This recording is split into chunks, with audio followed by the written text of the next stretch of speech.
नमस्कार। ब्रेक के बाद खबरों में एक बार फिर से आपका स्वागत है। मैं हूं हिम्मत और खबरों की शुरुआत करते हैं राजधानी रांची से। झारखंड विधानसभा के मानसून सत्र का दूसरा दिन हंगामेदार रहा। सदन के अंदर और बाहर खूब हंगामा हुआ। सदन के बाहर पक्ष और विपक्ष दोनों ओर के विधायकों ने प्रदर्शन किया। सत्ताधारी दल कांग्रेस और झामुमो के कई विधायक और शिक्षा मंत्री बैद्यनाथ राम, पेयजल एवं स्वच्छता मंत्री मिथिलेश ठाकुर ने भी प्रदर्शन किया। मानसून सत्र के दूसरे दिन सदन के बाहर एक ओर जहां भाजपा के विधायक बांग्लादेशी घुसपैठ और डेमोग्राफिक चेंज के मुद्दे पर सरकार को घेरने में लगे थे, वहीं दूसरी ओर सत्ताधारी दल कांग्रेस और झामुमो के कई विधायक और शिक्षा मंत्री बैद्यनाथ राम, पेयजल एवं स्वच्छता मंत्री मिथिलेश ठाकुर हाथ में तख्ती बैनर लेकर निशिकांत दुबे के उस बयान का विरोध कर रहे थे जिसमें उन्होंने संथाल परगना, कोसी प्रमंडल और पश्चिम बंगाल के 2 जिले मालदा और मुर्शिदाबाद को मिलाकर केंद्र शासित प्रदेश बनाने की बात लोकसभा में की थी। शिक्षा मंत्री बैद्यनाथ राम ने कहा कि केंद्र से हमारा हिस्सा नहीं मिल रहा है। बजट में झारखंड को पूरी तरह से नजरअंदाज किया गया है। संसद में भाजपा सांसद नया केंद्र शासित प्रदेश बनाने की मांग करते हैं, ये किसी भी स्थिति में स्वीकार नहीं है। सत्ताधारी दल की ओर से विधायक पूर्व मंत्री मथुरा महतो, समीर मोहंती, रामदास सोरेन सहित कई विधायक शामिल थे। भाजपा का जो सौतेला व्यवहार है उसके विरोध में झारखंड सरकार के खिलाफ जो उनकी रणनीति है, इस प्रकार से वो झारखंड हमेशा अस्थिर करते रहे हैं। आए दिन उनके उटपटांग बयान आते हैं, झारखंड का हिस्सा नहीं देना, बहुत सारे कारण हैं जिसके कारण हम लोग विरोध करते हैं। वहीं झारखंड विधानसभा के मानसून सत्र के दूसरे दिन विधानसभा घेराव करने जा रहे राज्य के विभिन्न कर्मियों ने सोमवार को रांची में प्रदर्शन किया। हालांकि घेराव के पहले ही आधे रास्ते में पुलिस ने उन्हें बैरिकेडिंग कर रोक दिया, जिससे वे विधानसभा तक नहीं पहुंच सके। झारखंड राज्य वफादार चौकीदार पंचायत, पंचायत सचिवालय, स्वयंसेवक संघ एवं झारखंड रसोइया संघ अपने विभिन्न मांगों को लेकर प्रदर्शन के लिए निकले थे। उन्हें आधे रास्ते में प्रशासन ने बैरिकेडिंग कर रोक दिया। वे विधानसभा तक नहीं पहुंच सके। इसके बावजूद कर्मियों ने प्रदर्शन किया और वर्तमान राज्य सरकार के विरोध में जमकर नारेबाजी की। बैरिकेडिंग के पास काफी संख्या में पुलिस बल तैनात किए गए थे। सचिवालय स्वयंसेवक संघ पहले हम लोग थे। हम लोग 12 मार्च 2024 को हम लोग के कैबिनेट से हम लोग को घोषणा किया गया 2500 रुपया प्रत्येक माह दिया जाएगा और सेवा स्थायी 60 साल किया गया है। लेकिन घोषणा होने के 5 महीना हो जाने के बाद भी हम लोग को अभी तक जो पास की गई राशि धरातल पर नहीं उतरा है। ये विज्ञापन निकाले हैं जो सेवा विमुख फौजी चौकीदार और अनुकंपा के आधार पर रिक्त पदों पर जो ये सरकार विज्ञापन निकाल रही है उसको तत्काल रद्द करे। अनुकंपा पर नियुक्ति हेतु आवेदन देने का अवधि समाप्त नहीं हुआ है। 6 महीना पहले चौकीदार मरे सेवा काल में और उनके बीट पर भी विज्ञापन सरकार निकाली है। तो हम लोग इसका विरोध कर रहे हैं कि सरकार कोई ऐसा विभाग बता दे झारखंड में कि सेवा काल में कोई कर्मचारी पदाधिकारी मर गए और उनका अवधि समाप्त नहीं हुआ आवेदन देने का, उसके बीट पर विज्ञापन निकाल दिए। हम उनको चुनौती देते हैं, हम 2 मिनट में ये रोक छोड़ देंगे अगर किसी विभाग के विज्ञापन निकला होगा अनुकंपा के मामले में तो अवधि समाप्त होने से पहले। इसलिए हमारी प्रमुख मांग है और विज्ञापन कोई तत्काल रद्द करे। इधर कांग्रेस विधायक शिल्पी नेहा तिर्की ने विधानसभा के मानसून सत्र के दूसरे दिन सोमवार को भारतीय जनता पार्टी पर बड़ा हमला बोला है। उन्होंने कहा है कि भाजपा की ओर से बांग्लादेशी घुसपैठ मामले पर लगातार इस तरह से समझाया जा रहा है कि यहां की महिलाओं के साथ विवाह कर बच्चा पैदा करने से झारखंड की जमीन आसानी से ली जा सकती है। विधायक ने कहा कि इस तरह के प्रोपेगेंडा से झारखंड की आदिवासी महिलाओं की बदनामी हो रही है। झारखंड में लंबे समय तक भाजपा का शासनकाल रहा है। ऐसे में भाजपा ने बांग्लादेशी घुसपैठियों के मामले में अब तक क्या किया है। उन्होंने कहा कि देश के गृह मंत्री अमित शाह बयान देते हैं कि भारत की 1-1 इंच भूमि सुरक्षित है, वहीं दूसरी ओर कहा जा रहा है कि झारखंड में बांग्लादेशी घुसपैठ हो रहा है। यदि झारखंड में बांग्लादेशी घुसपैठ हो रहा है तो केंद्र सरकार को राज्य सरकार से बात करनी चाहिए और सहयोग की अपील करनी चाहिए। बता दें कि पिछले दिनों नेहा शिल्पा तिर्की ने बांग्लादेशी घुसपैठियों की तुलना बिहारी से की थी। इस मामले पर विधायक ने कहा कि उनकी बातों को तोड़ मरोड़ कर और राजनीति से प्रेरित करके सबके सामने लाया गया है। निश्चित रूप से वह अपने बयान पर अब भी कायम है। शिल्पी नेहा तिर्की ने कहा कि अब डेमोग्राफी चेंज की बात हो रही है तो इसकी शुरुआत रांची से होनी चाहिए। ये एक लंबी चर्चा का विषय है। राजधानी रांची में ही आज बड़े पैमाने पर बाहरी लोगों के द्वारा CNT एक्ट का उल्लंघन करते हुए बड़े बड़े अपार्टमेंट और शॉपिंग मॉल बनाए जा रहे हैं। इन सभी की जांच होनी चाहिए। में जो बयान मैंने दिया है उसको लगातार न्यूज़ मीडिया में तोड़ मड़ोड़ के परोसा गया और उसमें भी राजनीति करने की कोशिश की गई। मेरा उस 2 मिनट के इंटरव्यू में मैंने कहीं पे भी किसी घुसपैठिया शब्द का भी प्रयोग नहीं किया है और ना ही किसी की तुलना किसी और के साथ किया है। मैं आज भी अपने बयान में अडिग हूँ कि झारखंड में, पूरे झारखंड में डेमोग्राफी चेंज हुआ है और विशेष रूप से हम रांची कैपिटल से, रांची राजधानी से उस चर्चा का, बहस का शुरुआत करना चाहते हैं कि किस तरह से यहाँ पे रांची का पॉपुलेशन क्या हुआ करता था और लगातार बाहर से लोगों का, बाहर राज्य से लोगों का जो आवागमन हुआ है और यहाँ के लोग जो यहाँ, क्योंकि ये 5वीं अनुसूची राज है, CNT SPT कानून है, तब भी यहाँ पे सभी कानून को ताक में रखते हुए आदिवासियों का जमीन लूटा गया है, बड़े बड़े मॉल्स बनाए गए हैं, बड़े बड़े अपार्टमेंट्स खड़ा किए गए हैं और आज जिसमें वो जो लोग बाहर से आके उस अपार्टमेंट्स में रह रहे हैं या यहाँ पे बसे हैं आदिवासियों की ज़मीन को खरीद के, उनको 1985 के गैजेट नोटिफिकेशन लागू करते हुए रघुवर दास की सरकार ने उन सभी को स्थानीय निवासी घोषित करने का काम किया। अब मैं ये सोच रही थी कि भाजपा को तो मेरे बयान से दर्द हो रहा है पेट में और निश्चित रूप से होना भी चाहिए, क्योंकि उन्हीं की सरकार थी जब रघुवर दास को उन्होंने मुख्यमंत्री बनाया था। एक गैर आदिवासी को, यहाँ का गैर झारखंडी को यहाँ पे मुख्यमंत्री बनाने का काम किया था।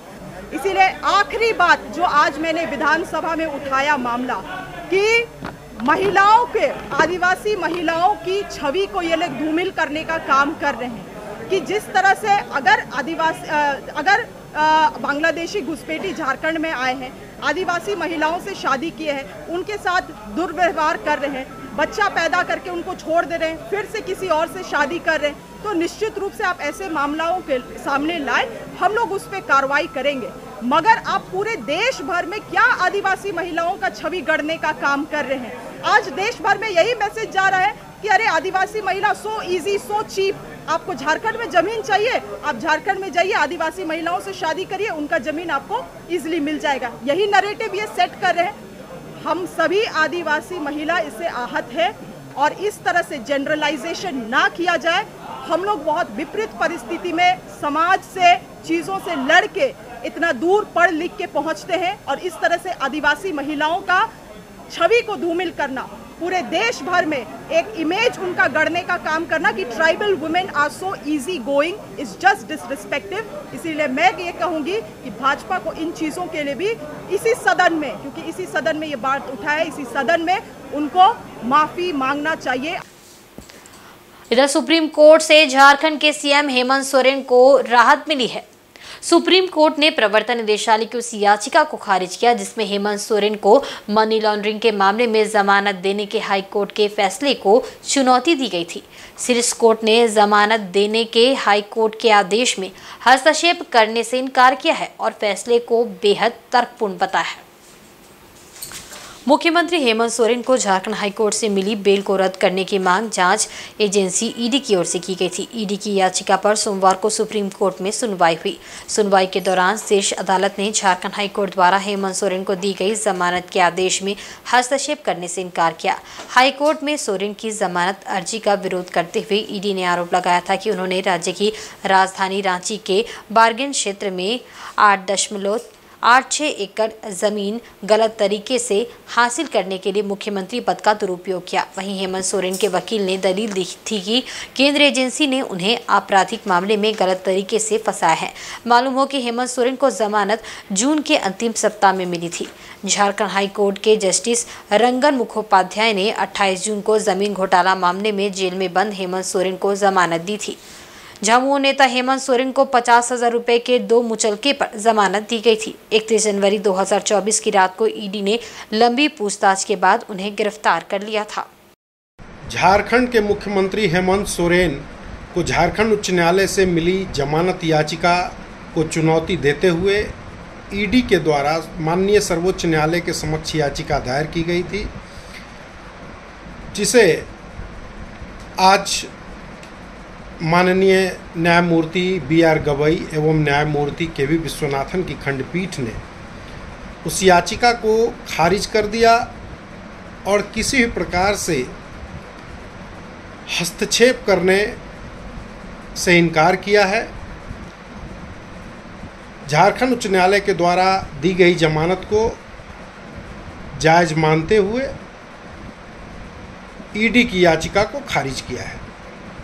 वहीं इस मामले में झारखंड की विपक्षी पार्टी भारतीय जनता पार्टी के नेता प्रतिपक्ष का कहना है कि हेमंत सोरेन को न्यायालय के द्वारा ही चार्ज फ्रेम करके न्यायिक हिरासत में भेजा गया था और न्यायालय ने ही उन्हें जमानत दी है। हम लोगों ने हमेशा कहा है कि उनको हिरासत में भेजने का जो डिसीजन था या जो उनके ऊपर जो चार्ज फ्रेम करके भेजने का जो काम किया था वो न्यायालय ने किया था। उनको न्यायिक हिरासत में भी न्यायालय ने भेजा था और न्यायालय ने ही उनको जमानत दी है। इधर सर्वोच्च न्यायालय का निर्णय आने के बाद राज्य के मुख्यमंत्री हेमंत सोरेन ने कहा कि न्यायालय का फैसला सर्वोपरि होता है।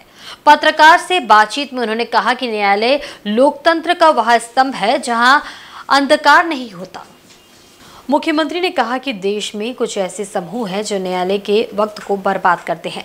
सामाजिक और राजनीतिक जीवन में वैसे लोग जो गरीब और वंचित हो आवाज बनना चाहते हैं, उनकी आवाज येन केन प्रकरण बंद करने का प्रयास किया जाता है।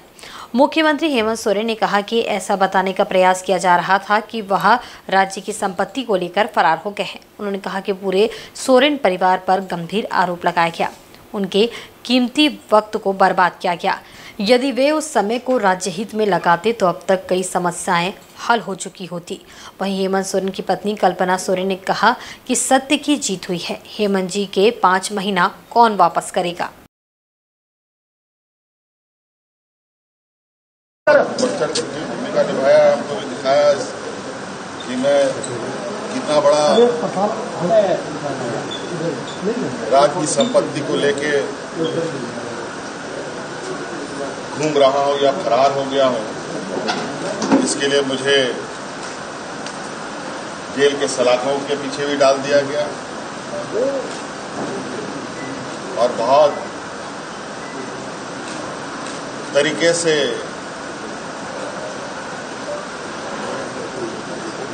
सोरेन परिवार के ऊपर लांछन लगे और मेरे कीमती वक्त का भी इन लोगों ने जाया किया। आज सदन से मुझे इतने वक्त आ रहे हैं निकलने में, तो आपने देखा होगा कितने लोग मुलाकात करने के लिए राज्य के अलग अलग कोने से अपनी आवश्यकताओं को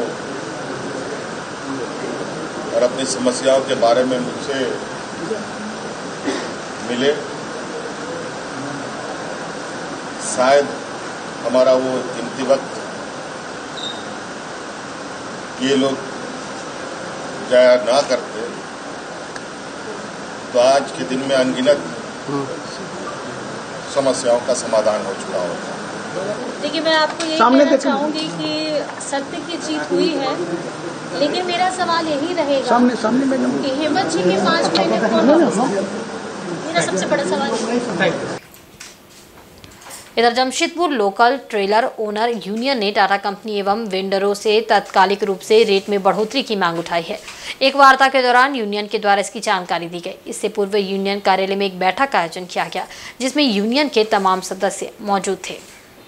Jamshedpur local trailer owners association की बैठक सोमवार को बर्मा माइंस स्थित यूनियन कार्यालय में हुई। बैठक की अध्यक्षता करते हुए जयकिशोर सिंह ने स्पष्ट कर दिया कि यदि उनके रोजी रोजगार पर मार पड़ेगी तो वे चुप नहीं बैठेंगे। उन्होंने बताया कि टाटा कंपनी के द्वारा नए टेंडर की तारीख को 6 माह के लिए आगे बढ़ाया गया है। वर्तमान समय में तमाम लोकल ट्रेलर के मालिक कम रेट को लेकर भीषण आर्थिक परेशानी से गुजर रहे हैं। ऐसे में उन्होंने तत्काल 30 रुपये प्रति टन रेट में बढ़ोतरी की मांग की है। साथ ही चेतावनी भी दी है कि अगर आगामी 1 अगस्त से उनके रेट में बढ़ोतरी नहीं होती है तो 5 अगस्त से वेंडरों के वाहनों को कंपनी में प्रवेश से रोका जाएगा। उसमें जो अपना वो कमाई रख रहा है वो कमाई में उसमें अपना वो लोग परसेंटेज कम कर दें। हम लोग का कार्यालय में जो बैठक हुआ, बैठक में मुख्य बिंदु पर बात ये हुआ कि टाटा स्टील द्वारा 6 महीने के लिए वेंडर बढ़ा दिया गया, टेंडर बढ़ा दिया गया है। और टेंडर बढ़ाने के कारण ये हुआ कि वेंडर लोग अपने अपने ड्राइवर लोग का पेमेंट खर्चा सब बढ़ा दिए। उसके कारण हम लोग जो पहले 8,000 पेमेंट देते थे, आज का डेट में ड्राइवर 12 से 13,000 मांगने लगा। जहां हम लोग खर्चा देते थे 1700 रुपया पर ट्रिप में, आज का डेट में वो ड्राइवर 2,000 से 2100 मांगने लगा है। आज सोचिए कि हम लोग का हर चीज़ में दाम बढ़ गया, लेकिन हम लोग चाह रहे हैं कि टाटा स्टील जहां आपका टेंडर 6 महीना बढ़ा दिया है उसका हम लोग स्वागत कर रहे हैं। चलिए टाटा स्टील 6 महीना बढ़ा दिया, हम लोग उसको मान रहे हैं, लेकिन हम लोग चाहते हैं कि आज वेंडर की तरफ से टाटा स्टील दबाव दे कि 30 रुपया टन हम लोग को बढ़वा दे। 30 रुपया टन नहीं बढ़वाएगा तो हम लोग आम सहमति से यह डिसाइड किए हैं कि जो भी वेंडर 1 अगस्त से हम लोग को नहीं देगा, 5 तारीख से हम लोग ऑलरेडी प्रतिलिपि कॉपी सबको वेंडर को दे चुके हैं, खाली प्रशासन को देना बाकी है। प्रशासन को भी हम लोग कल दे देंगे और देने के बाद हम लोग 1 तारीख से नहीं देगा तो 5 तारीख से जो वेंडर नहीं देगा उस वेंडर की गाड़ी हम लोग पार्किंग अंदर रोकना बंद कर देंगे, जिससे टाटा स्टील का प्रोडक्शन हैम्पर होगा। इसका जिम्मेदारी हम लोग का नहीं होगा और सबको भी देना नहीं है, हम लोग यूनियन का जो गाड़ी है उनको देना है। वहीं श्रावण माह की दूसरी सोमवारी पर जमशेदपुर के मंदिरों व शिवालयों में भक्तों का सैलाब उमड़ पड़ा। भगवान भोलेनाथ की आराधना व जलाभिषेक करने के लिए श्रद्धालुओं की भीड़ उमड़ी। मंदिरों में श्रद्धालु जनों ने कतारबद्ध होकर देवाधिदेव महादेव का जलाभिषेक किया। शहर के लगभग हर मंदिर में भोर से ही श्रद्धालु जन भगवान शिव की आराधना के लिए कतारबद्ध हो गए। इसके बाद श्रद्धालुओं ने भगवान शिव का जलाभिषेक किया। साथ ही भक्तों ने भगवान भोलेनाथ को फूल, बेलपत्र, धतूरा, मिठाई व फल आदि अर्पण कर उनकी आराधना की। इस मौके पर मंदिरों में आकर्षक साज सज्जा की गई थी। साथ ही लाउड स्पीकर पर भगवान भोलेनाथ के भजन बजाए जा रहे थे। सावन का महीना हिंदू पौराणिक कथाओं में बहुत महत्व रखता है, क्योंकि इसे आध्यात्मिक ऊर्जा और दिव्य आशीर्वाद का समय माना जाता है। भगवान शिव का आशीर्वाद पाने के लिए भक्त व्रत रखते हैं और विभिन्न धार्मिक अनुष्ठान करते हैं। ये आत्मनिरीक्षण, प्रार्थना और सर्वोच्च देवता के प्रति आभार प्रकट करने का समय है।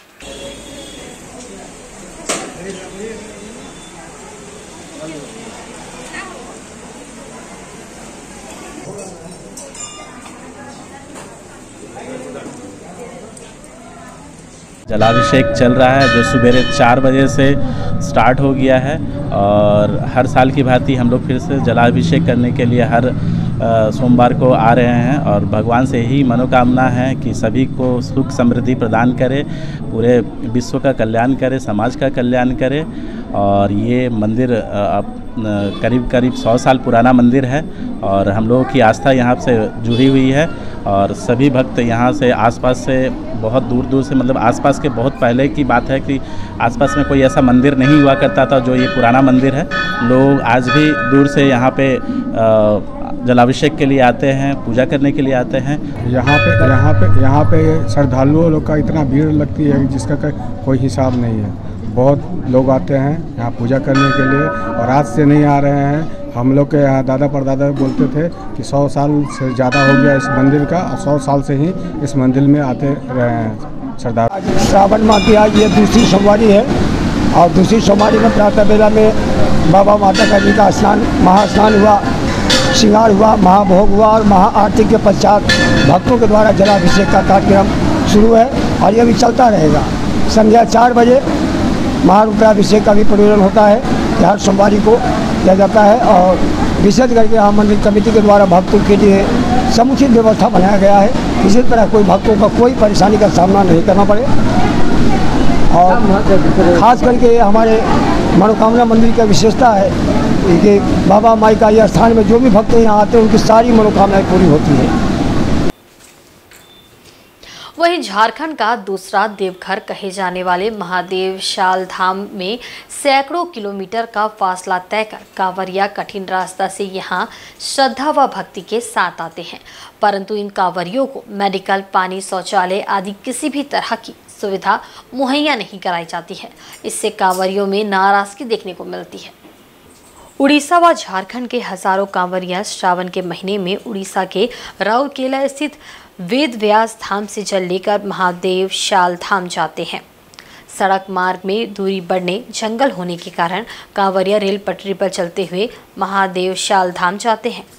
पटरी में चलने के कारण कांवरियों में जान का भी डर बना रहता है। कांवरियों को पूरे रास्ते में प्रशासन से कोई मदद नहीं मिलती है। महादेव शाल धाम के लिए हजारों कांवरिया वेद व्यास से जल लेकर धाम की ओर जाते हैं।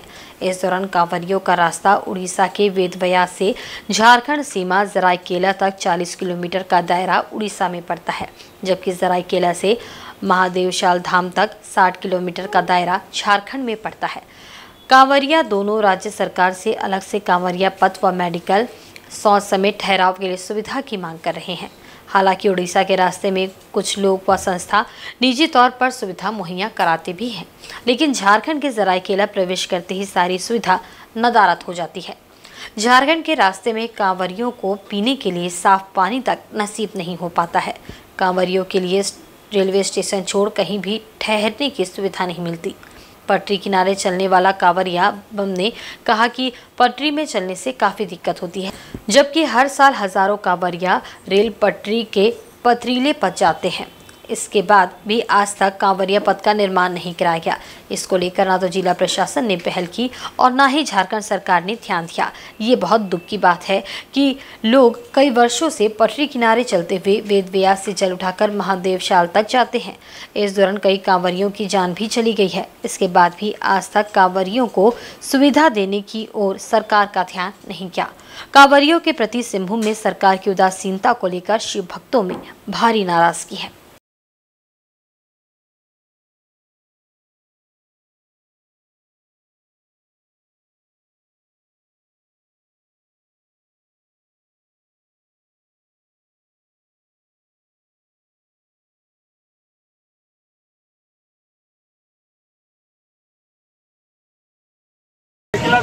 जरकला तक आए ना तो ठीक सुविधा था, सब कुछ चीज का। अभी झारखंड जैसे घुसे ना, और झारखंड जस्ट घुसे तो थोड़ा दिक्कत हो रहा, मेडिकल का सुविधा नहीं है यहाँ पे जिला प्रशासन का। वो वाला सुविधा मिलता तो बहुत अच्छा लगता हम लोग को। चल के आते हैं तो दिक्कत गोड़ खुल जाता है, घाव हो जाता है, और सब थोड़ा मेडिकल इलाज हो जाता है ना, अच्छा लगता है हम लोग को भी थोड़ा। अच्छा राउरकेला वेद व्यास से आ रहा हूँ। स्टॉल कहीं पे कुछ कोई सुविधा कोई कुछ नहीं है, बस जैसे तैसे करके आ रहे। बाबा का नाम तो तकलीफ और पैर में मेरे छाले भी लग गए हैं और भी हो गए हैं। तो करने के हमारे जितने भी कंवरिया भाई सब आते हैं यहाँ पे रास्ता में हर एक जगह में कुछ न कुछ किया जाए, सुविधा दिया जाए, हो सुविधा हो। इधर सरायकेला जिले के आरआईटी थाना अंतर्गत आसंगी स्थित खरकाई नदी चेक डैम में रविवार को नहाने के दौरान 2 छात्र डूब गए थे। सोमवार को भी उनका कुछ पता नहीं चल सका। दोनों की तलाश के लिए एनडीआरएफ की टीम आसंगी चेक डैम पहुंची। एनडीआरएफ की टीम ने डूबे दोनों छात्रों के तलाश को लेकर 3 बार सर्च ऑपरेशन चलाया, लेकिन उनका पता नहीं चल सका। घटना के बाद रविवार देर शाम सरायकेला उपायुक्त ने एनडीआरएफ की टीम को रेस्क्यू ऑपरेशन को लेकर सूचित किया था। सोमवार को एनडीआरएफ की 8 सदस्यीय टीम ने रेस्क्यू ऑपरेशन प्रारंभ किया। इस बीच लगातार बारिश होने के चलते ऑपरेशन चलाने में टीम को परेशानी का भी सामना करना पड़ा। सोमवार सुबह गम्हरिया अंचल अधिकारी कमल किशोर उपायुक्त के निर्देश पर एनडीआरएफ टीम के साथ मौके पर मौजूद रहे। अंचल अधिकारी ने बताया कि बारिश होने के बावजूद गांजिया बराज डैम में पानी रोका गया है। हालांकि उन्होंने स्थानीय लोगों को आगाह किया कि बारिश रुकने के बाद डैम के फाटक खोले जाएंगे, जिससे तटीय इलाकों में जलस्तर बढ़ सकता है। सोमवार शाम तक डूबे छात्रों की तलाश जारी थी।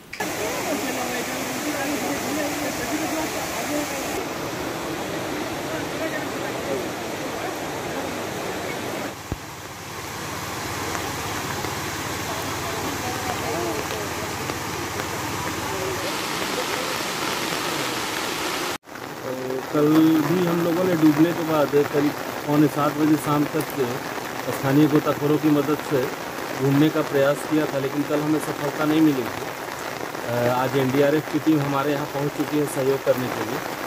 उनके द्वारा 9, सवा 9 बजे से लगातार प्रयास किया जा रहा है ढूंढने का। अभी तक तो वांछित सफलता प्राप्त नहीं हुई है, लेकिन हम उम्मीद करते हैं कि जल्दी ही हम लोग सरायकेला एसपी मुकेश कुमार लुनायत सोमवार को कांडा थाना पहुंचे, जहां उन्होंने थाने के क्रियाकलापों का वार्षिक निरीक्षण किया।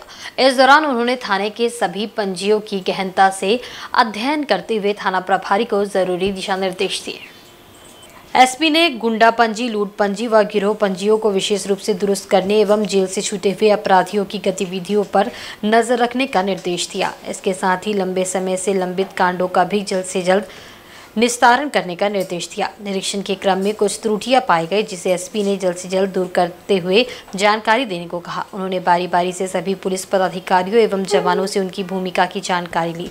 इस दौरान इंस्पेक्टर सह कांडा थाना प्रभारी अंजनी कुमार सहित तमाम पुलिस पदाधिकारी मौजूद थे।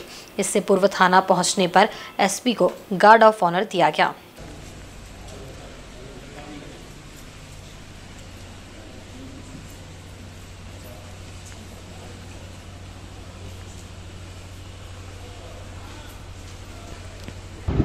आज कांडरा थाना का निरीक्षण किया गया है।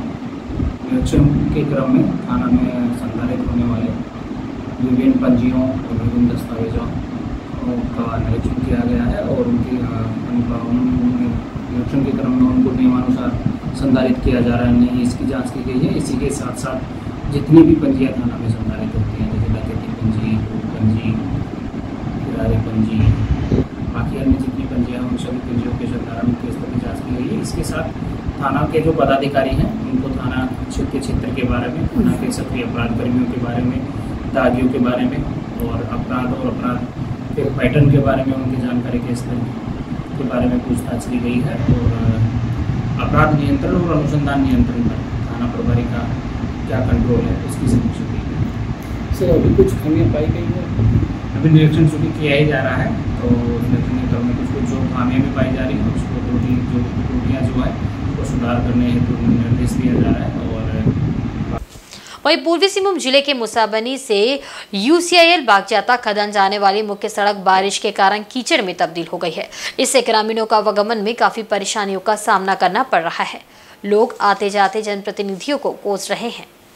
पिछले 2 दिनों से रुक रुक कर हुई बारिश से मुसाबनी से बागजाता खदान जाने वाली मुख्य सड़क कीचड़ में हो गई है।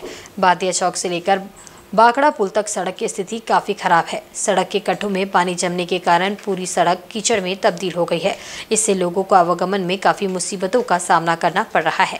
ग्रामीणों ने सड़क बनाने को लेकर कई बार आंदोलन भी किया, लेकिन उसका नतीजा नहीं निकला। यहाँ तक कि इस सड़क का टेंडर भी हो चुका है, इसके बावजूद भी सड़क निर्माण अब तक नहीं हो पाया है।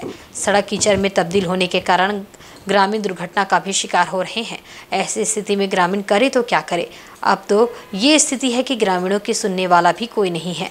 ग्रामीण ऐसे ही हालात में रहने पर विवश है।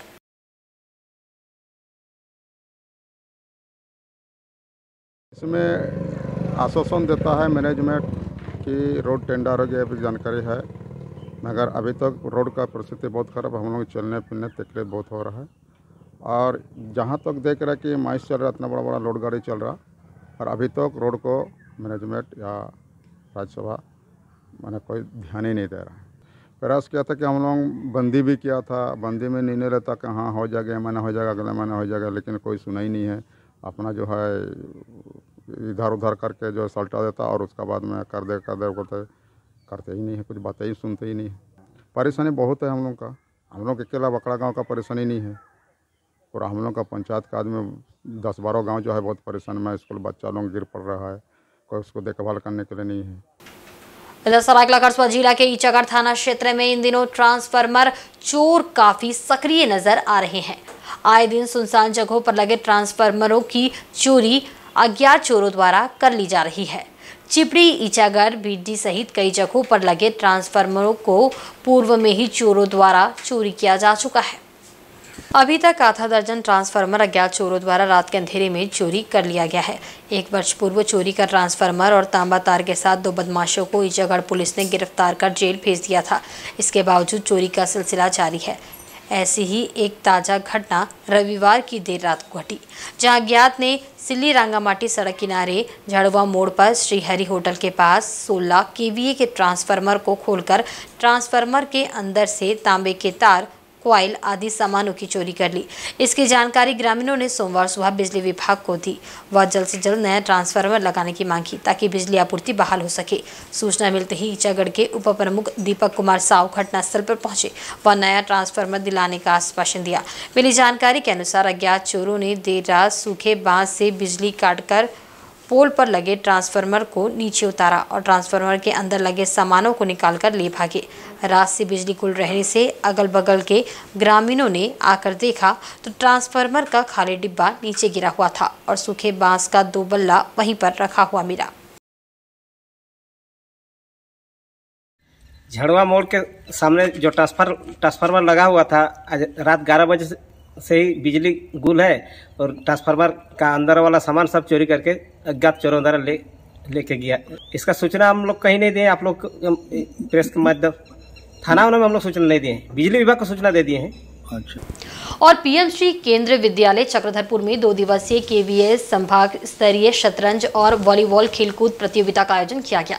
शतरंज में सर्वाधिक मेडल जीतकर मेजबान केंद्रीय विद्यालय चक्रधरपुर ने केवीएस रांची संभाग का ओवरऑल चैंपियन का खिताब जीता। वहीं ओवरऑल रनरअप का खिताब केवी साहिबगंज और सेकेंड रनरअप केवी टाटानगर ने जीता। गौरतलब है कि इस प्रतियोगिता में झारखंड के कोने कोने से आए कुल 21 केंद्रीय विद्यालय के 122 बच्चों ने भाग लिया था, जिन्होंने बेहतर खेल प्रदर्शन से अपनी प्रतिभा का लोहा मनवाया। समापन समारोह में सभी विजेता खिलाड़ियों को अतिथियों के हाथों पुरस्कार देकर सम्मानित किया गया।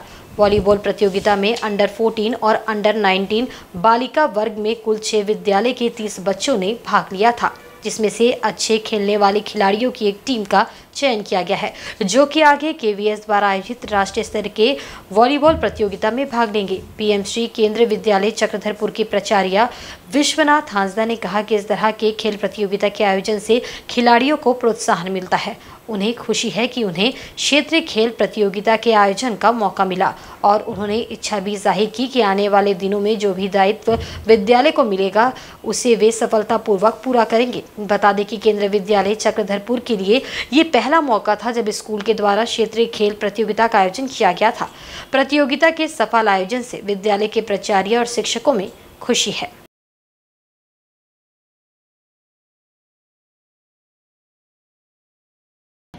Very good. Come on, चिल्लाओ ना।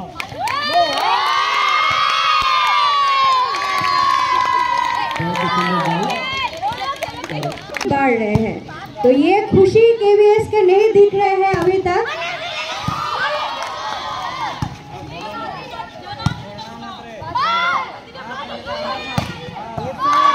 और बॉल गए बाहर, पीछे देखो पहाड़। सबसे पहले तो मैं केंद्रीय विद्यालय संगठन रांची रीजन का धन्यवाद देना चाहूँगा कि उन लोगों ने पीएम श्री केंद्रीय विद्यालय चक्रधर पर विश्वास जताते हुए हमको यहाँ पे चेस और वॉलीबॉल का टूर्नामेंट करवाने के लिए वेन्यू डिसाइड किया।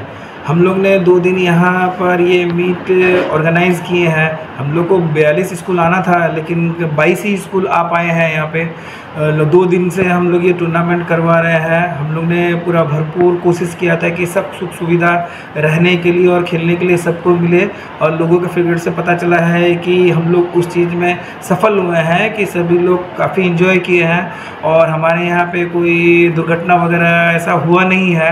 सभी बच्चे लोग ने चेस और वॉलीबॉल का टूर्नामेंट में पार्टिसिपेट करके काफ़ी इन्जॉय किए हैं और 2 दिन उन लोग ने काफ़ी कंफर्टेबली स्टे किए हैं।